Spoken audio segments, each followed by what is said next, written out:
যেই নারী হাজারো ছেলেদের সাথে কথা বলাটা তার নেশা হয়ে যায়, কথাগুলা বুঝেন। যেই নারী হাজারো ছেলেদের সাথে কথা বলাটা তার নেশা হয়ে যায়, আল্লাহর কসমকে আমি বলতে পারি সেই নারী কখনো একজন স্বামীকে পেয়ে সে সন্তুষ্ট হতে পারে না। সে কখনো একজন স্বামীর ভালোবাসার ভিতরে সে কখনো আবদ্ধ হতে পারে না, কারণ তার স্বভাবটাই হচ্ছে এমন। ভিন্ন রকমের পুরুষের সাথে রাতকে রাত বলে না, দিনকে দিন বলে না, সে কথা বলতেই থাকে। ঠিক তদুরূপভাবে যেই পুরুষ হাজারো মেয়েদের সাথে কথা বলাটা তার অভ্যাসে পরিণত হয়ে যায়, সেই পুরুষ কখনো একজন স্ত্রী গড়ে থাকার পর সে ভালো হবে, আল্লাহর কসম এটা কখনো হতে পারে না। এটা তো তার নেশা। মানুষের মদখোর ভালো, আপনি কথাগুলা বুঝেন। মদখোর ভালো, একবার মদ খেয়েছে আবার মদ সে ছেড়ে দেওয়ার একটা প্ল্যান করলে ছেড়ে দিতে পারে, কিন্তু যারা মেয়েদের নেশায় যারা আসক্ত হয়ে গেছে, আল্লাহর কসম দুনিয়া তার বরবাদ হয়ে যায়, পরকালে সে জাহান্নামী হয়ে যায়, পরকালও সে বরবাদ হয়ে যায়।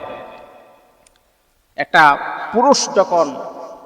পুরুষ যখন নারীর প্রতি আসক্ত হয়ে যায়, এত সুন্দর স্ত্রী তার ঘরের ভিতরে আছে, আহা, অনেক নারীদের কান্নার আওয়াজ কানে শুনতে পাই, অনেক নারীদের আর্তনাদের আওয়াজ কানে শুনতে পাই, অনেক নারীদের কত রকমের অভিযোগ কানে শুনতে পাই। বলে, হুজুর, আমার 3টা বাচ্চা আছে, আমার স্বামী বিদেশে আছে, অন্য নারীদের সাথে দিনের পর দিন সে কথা বলে, কিন্তু আমার সাথে কথা বলার মতো 1টা ঘন্টা তার সময় হয় না, আমার সাথে কথা বলার মতো 1টা মিনিট তার সময় হয় না।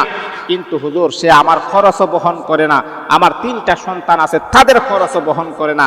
আমি তো হুজুর বুকের মাঝে বিশাল বড় চাপা কষ্ট নিয়ে এখন আপনার কাছে আমি এই কথাগুলো ব্যক্ত করলাম। এখন হুজুর আপনি আমাকে একটা ফায়সালা দিন, আমি কি করতে পারি?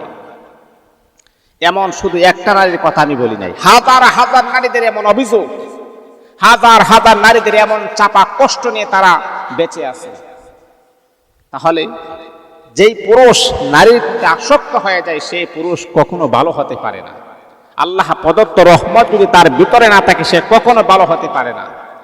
এই জন্য মা বোনদেরকে আমি বলবো, শুনেন, যদি আপনি দেখেন যে আপনার স্বামী আর কখনো ভালো হবে না, তাহলে আপনি আপনার লাইফটাকে তার পেছনে ঘুরে আপনি বরবাদ করবেন না, তাকে ছেড়ে দিয়ে আপনি অন্যত্র ভালো পুরুষের সন্ধান গ্রহণ করুন। আপনি আল্লাহ পাক আমাদের সকলকে বুঝার আমল করার জন্য তৌফিক দান করুন।